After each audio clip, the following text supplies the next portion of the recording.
The Broncos are looking red hot. I think that, we said it, but Penrith are out-and-out favourites. And what separates them from, say, the Broncos, in my opinion, is they play 8 to 9 out of 10 every single week. So we know that they can play 3 finals footy games at least 8 out of 10. Now, the Broncos, their biggest challenge going forward is, can they play 3 games in a row at 9 out of 10? I think that at their best, they can genuinely be a 50-50 chance of beating Penrith, but will they turn up and be their best in the big game? We know Penrith will the Broncos? As well, I was going through some numbers this morning, having a look at it. So if you look at the last 3 years, Penrith, for example, they've played in 10 finals games in the last 3 years. They've won 8 of them. If you look at all the other teams in contention, you got Brisbane, Cowboys, Warriors, Melbourne, for example. Those 4 teams combined have featured in 8 finals games in the last 3 years. Wow.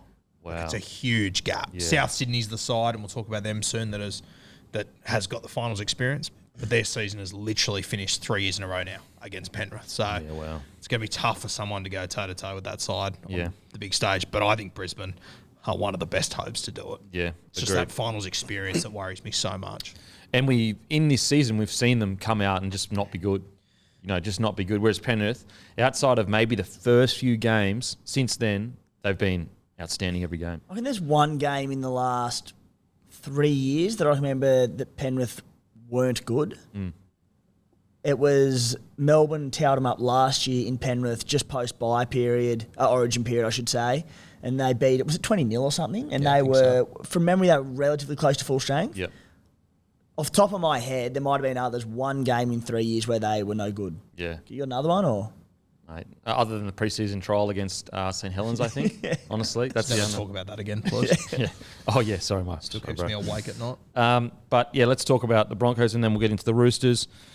Reece Walsh is just so close to greatness in regards to, he's got so long in his career to be considered great, but if he just fixes up a few little things with the way he approaches games mentally, I put it this way, I would argue that in his first couple of years, he's probably more well-rounded than Billy Slater was. Now, Billy Slater, I think, has the best attitude probably of any fullback ever, beside maybe Darren Lockyer.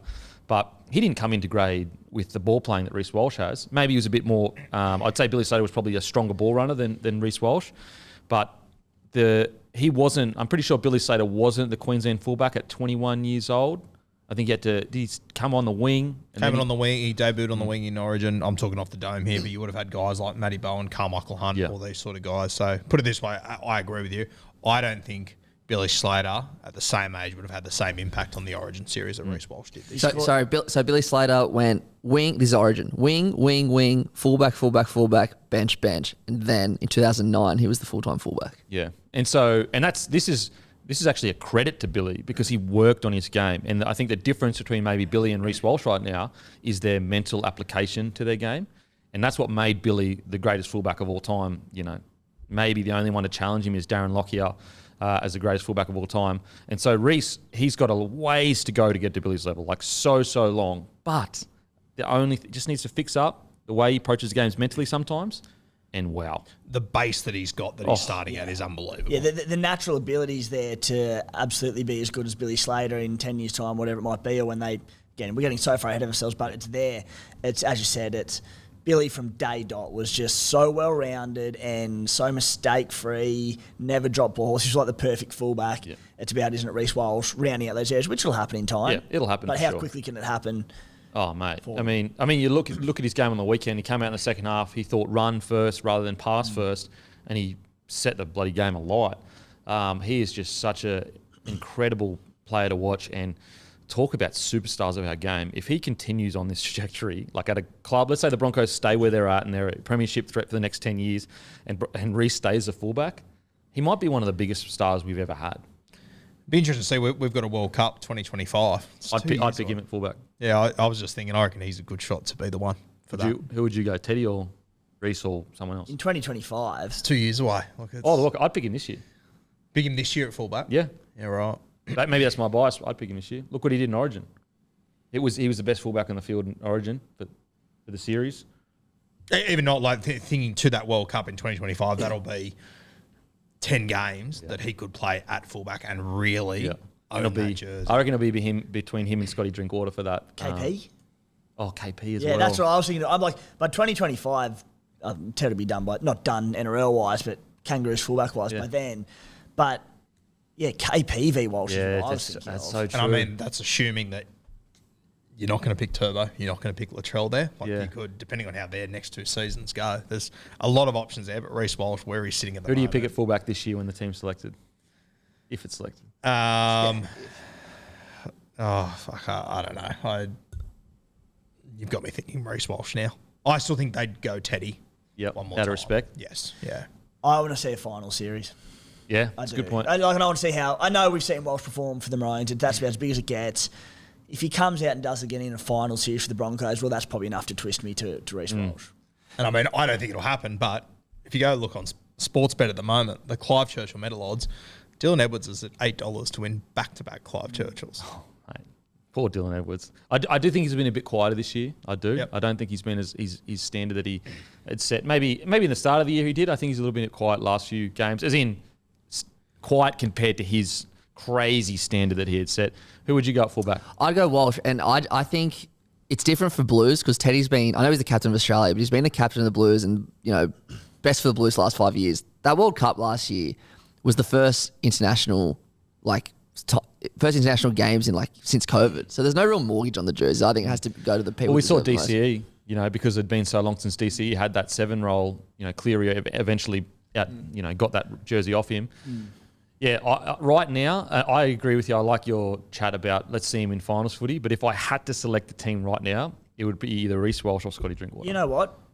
I'm actually Kalen Ponga right now.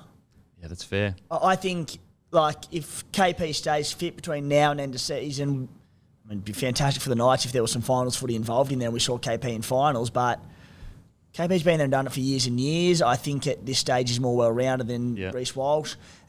Again, Knights at this stage probably won't be playing finals footy. If Walsh comes out and kills finals, he could jump KP. But right now, I'm going KP. If you were a Queensland selector right now, who would you pick, KP or Reece Walsh? Well, I've had to think about this, and it's controversial. But next year, I don't know if I said this on the Bloke Potty a few weeks ago or not, but you have Reece Walsh at 1. You can have KP at 14. I think I did bring it up, but if you want both of them in there, you start Harry Grant at 9, and then you've got Ruben Cotter who can give Harry Grant a spell at 9 if you want him to for 15 minutes. No Benny Hunt. That's where it's controversial. Do you take Kalen Ponga and Reece Walsh because there's coverage? I just don't necessarily think you need both hookers because you've got Ruben Cotter there who can slot in and give we know Harry Grant can play 80 minutes at hooker. Origin's a bit different. You don't necessarily want him to, but put Cotter in there for 10, 15 and you can have Ponga and Reece Walsh. That terrifies me. I'm not saying that's the right option. I'm saying that is an option. Is an option. I just think Benny Hunt's just been too bloody good in Origin. He keeps I won't that leave jersey. Ben Hunt out. The other, and that's where in 2 years' time, when let's say you're right, they won't leave Ben Hunt out, and that's fair. In a couple of years' time, when DCE's done, and I think when Benny Hunt slots into the 7 again, Benny Hunt's getting on in his career as well, but whether it's him or Tommy Dearden, that Walsh KP 1 and 14 can work with Cotter there. I thought it was interesting. Obviously, DCE played his 300 the other day. Cliffy Lyons came out and said that he was going to back him in for 400. And I sort of went, oh, no way. Then I watched him and I was like... He doesn't look like he's... Has he played better? Yeah. Yeah. He does not look like an aging... And let's say he 7. plays a season too long. That might get him to 400. Yeah. Because he's at least got 2 more years. So let's say he plays every game, which he pretty much does. So let's say he plays... Let's just go conservative. 22 games a season. That's 44. 2 more years. Fuck. Which 22 games a year based on DC's career, he'll shit in. Yeah, easy. Yeah, I mean, why not? Why not? It's he doesn't look like he's slowing down. He does not look at this at all. Anyway, back just to on Reece Walsh there. Sorry, when you were talking about him as a potential Kangaroos fullback, I don't think there are Test matches at the end of this year. But geez, that would be an incredible effort for Reece Walsh. He was the Australian schoolboys fullback in 2019. To be the Kangaroos fullback 4 years later. Which, if there was Test matches played this year, would be a good shot. Would be unbelievable. Yeah, that KP shout has rattled me a little bit because he's been so fucking good, and he's older, he's more experienced. But, oh man, Reece just doesn't. He's so dynamic. Anyway, we get to the game. Paddy Carrigan's first try. How good was that to see? But yeah, the Brizzy Broncos, just the way they're playing, if they can do this week in, week out, what I love about them, I actually think that maybe that's a bit too far, but their attack, you know what? I actually think that when they get on that level of like 20-minute period where they're crazy, I actually think it's probably the best attack in the comp. I think, against certain teams. But I'm not. The thing I worry about with Brisbane is come finals time, if the Panthers, for example, are going to let you play that style of footy. Well, they have beaten Panthers essentially full strength round one. Respectfully, though, I couldn't care less because we know what the Panthers are like come finals footy. They flick a switch. They have been treading water for 27 weeks, and that's what they do. Yeah.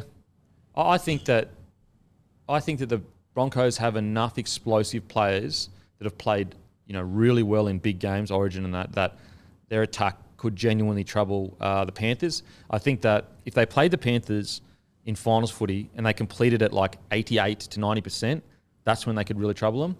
My concern with the Broncos is they go into a finals game and they complete at 70%. Reece Walsh, he tries a bit too hard. Ezra Mam is, looking for flick passes a bit too much. They're attacking out of their own a bit too much. So it's like trying to find that balance. But yeah, I think when they hit their straps in regards to when you see those 20-minute blocks of just the most exciting footy you can see in the NRL right now, I think they're the best attacking team in the comp. And I think that Penrith can have a tendency to be a little bit conservative.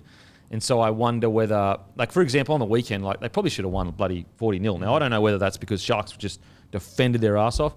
But look, Panthers are clear favourites right now, clear favourites. Let's not pretend they're not. But I do think Broncos do have a squad that can really upset and rattle them because they're just so explosive through the middle. But they would still go into a game against the Broncos favourites. But let's get into this game. Tony Staggs, how consistent has he been since, what do you reckon, around 4 or 5? Yeah. He's really come into his own this year, and he's not like... We've always said we don't need Katoni to have Brian 28 runs. Yep. Just need him to have 12 to 17. Yep. And we're good as gold. Mm-hmm. And he's been doing that the last few weeks. So I said it earlier, like I don't know how he wasn't given that try off that kick. That was one of the most bizarre things I've ever seen. And also the other one that we spoke about when the referee got in the way, Reece Walsh had him on his outside. He was drawing past and he scores there too. So all of a sudden, Katoni has 3 tries and he's player of the week all of a sudden. It's 2 weeks in a row sort of thing. So I'm really hoping Katoni's turned a corner because he's done this to us previously. Not in this long form, to be fair. And not like this, I don't think either. I think he's done it in like he's had those crazy games where he steamrolls fucking 3 people and scores a mad try. I don't think we've seen him play like 4 or 5 games where he's, had 15 to 20 kind of carries. And I think he is... If you guys are going to give this premiership a real shake, I think he's a very important piece. We need that explosiveness out on the edge. Herbie's really, really good, gets through a bunch of work, but Tony Staggs is that kind of player that, you go into a finals game, it's at the 70th minute, there's no one's giving an inch, and then he just goes bang. What's great as well is if, we're comparing him to Penrith, let's say we're looking at going well ahead of myself here, but if we're talking to Penrith versus Broncos grand final, talking to Tony Staggs and Isaac Tungo, which would just be an absolute belter. Oh my God. One of the great 1v1 battles. Mate, imagine how physical that would be. Far out. So loving that from Staggs. Just going back so quickly to Reece Walsh, what I loved about him in this game, how quickly his kicking game is evolving. So I loved where he jumped in, I think it was for the first try of the game, his kick for Mam. He basically just jumped in front of Adam Reynolds and goes, "No, I got it, mate. All good." A delicate little pop over the top. Yeah. People don't know how hard that is. Man flies in and gets it, scores. But his short kicking game, I think he rolled a couple in behind the line there. His long kicking game's coming along. That's an asset of his game that, we knew he had, but probably going to take time for him to develop. And it will, but it's coming on leaps and bounds. I think it's also picking his moments when to kick. It was doing my head in at the start of the season because he was picking poor moments. As you said, that kick he put in for Ezra Mam, that was never going to play out any other way. That was like an undefendable kick. You couldn't do it because it lands right in the dead space. And no one ever practices for that. No, there's nothing you can do. Yeah. Because if you're a fullback and you do find yourself in that spot, you're actually out of position. Or you've pre-read the play and you know they're going to kick it. Because if the fullback was already there, then the grubber in closer to the ruck, just smashes him. Like he smashes him. And look at Teddy's body language when he puts in the kick. Like Teddy is effort on effort. He knew it was so good that he just went, oh, fuck. Yeah, I perfect. can't do anything. Takes a lot of pressure off Adam Reynolds as well if he can continue to develop this side of his game, because Ezra Mann, decent kicking game, like not known for it as such, but it'll come. Billy Walters does a little bit out of dummy half, but it will take a heap of pressure off A-Ray. Yeah. Oh, absolutely. Absolutely.